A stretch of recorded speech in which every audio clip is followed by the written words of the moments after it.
Pochukua hii shanga na kujaribu kuirusha namna hii kwa wale wengine wenye mapepo, yaliruka yale mapepo yakasema, mchungaji, yule ni nyoka mkubwa, usimsogeze kwetu.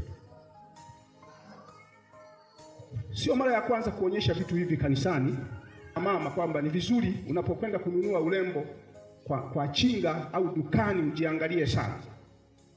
Lakini kwa ufupi, huyu binti hakujua chochote, ndio maana naelezea mimi, kwa sababu tayari yeye alikuwa ameanguka na mapepo na alikuwa akishughulika na hapa, yani alitaka kujikata na mikono yake hapa. Sasa Hamida. Kwa majina naitwa Hamida John. Ndio. Ni mkazi wa Ugumaro. Ndio. Ila kwa sasa nipo Tabora. Sawa. Tatizo lako lilikuwa nini lilo kutoa Tabora kuja hapa Ngudu? Kwa nasumbuliwa na maumivu ya kichwa pamoja na tumbo na kiuno.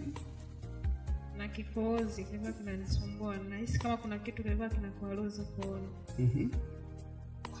Ndio kilichonifikisha.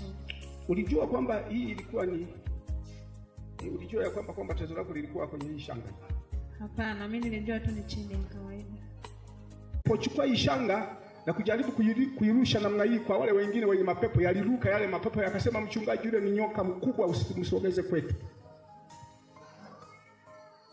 Sio mara ya kwanza kuonyesha vitu hivi kanisani mama, kwamba ni vizuri unapokwenda kununua urembo kwa chinga au dukani ujiangalie sana. Lakini kwa ufupi, huyu binti hakujua chochote, ndio maana naelezea mimi, kwa sababu tayari yeye alikuwa ameanguka na mapepo na alikuwa akishughulika na hapa, yani alitaka kujikata na mikono yake hapa. Sasa Hamida. Kwa majina naitwa Hamida John. Ndio. Ni mkazi wa Ugumaro. Ndio. Ila kwa sasa nipo Tabora. Sawa. Tatizo lako lilikuwa nini lilo kutoa Tabora kuja hapa Ngudu? Kwa nasumbuliwa na maumivu ya kichwa pamoja na tumbo na kiuno. Na kikohozi kilikuwa kinanisumbua. Nahisi kama kuna kitu kilikuwa kinakwaruza kooni.